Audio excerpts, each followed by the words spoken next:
Hello everyone. We are trying this again. We had some internet issues in the first one, but I am here in the front of the hospital. It looks really bright, but I want to talk to you guys a little bit about heat stroke and heat exhaustion. We are in that time of year when it is 90 degrees out here in Florida.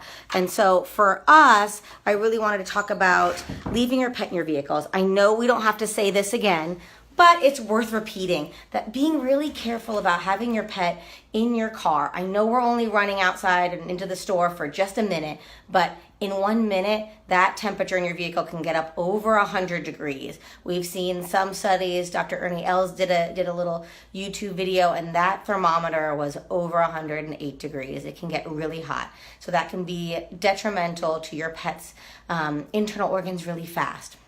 So with that out of the way, there are a couple other things that most people don't think about though when we talk about heat stroke and heat exhaustion.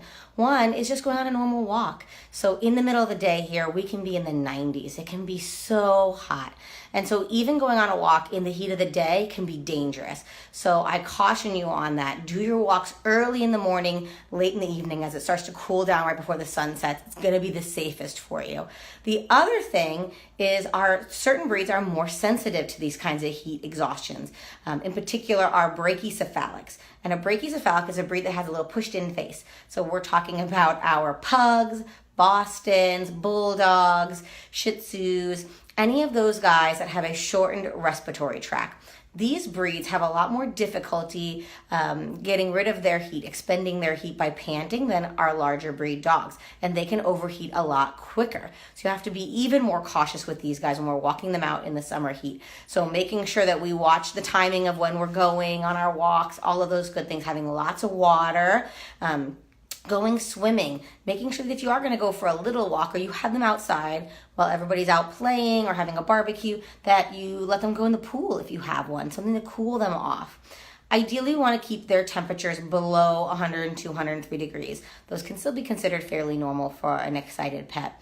So if you decide to take their temperature, make sure you have a separate dog thermometer and mark it as such because you don't want to use that on accident afterwards. So make sure you use that thermometer only for your pets, but check their temperature. If it's under 103 or around 103 or so, then you're okay. You can put a little rubbing alcohol on their paw pads and even on the outside of their ears. That will help cool them down.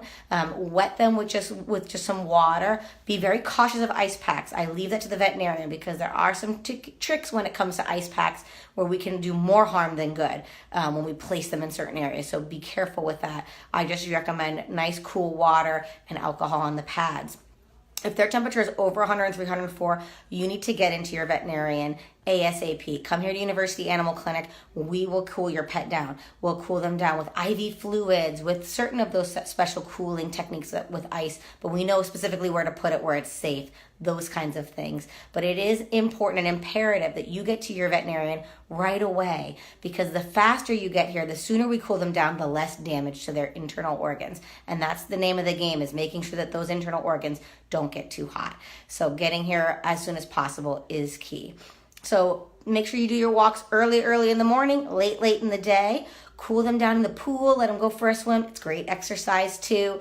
And then alcohol on the paw pads if you feel like we got a little bit too warm, but we're still under that critical temperature number. Over that number, that 103, 104 degrees, get to your veterinarian ASAP so that we can help cool them down. I hope this was helpful. I don't want to scare anybody, but in Florida here, it gets so hot. So keep that in mind when we're out and about with our pets because we definitely like taking them with us, but we have to be careful. Hope you guys enjoyed this one. If you have ideas for the next Fun Fact Friday, leave it in the comments below. I love seeing them and I want to read those. Give us a message. We love to see that as well. And if you have other specific questions for your pet, give us a call here at University Animal Clinic. Dr. Simonson and myself, Dr. Sam, would love to answer them. You can direct message us here as well. And I look forward to seeing you guys next week. Like this video, give it a share. The more pets we can help, the more we can get the word out there about heat stroke, the better. Thanks, guys.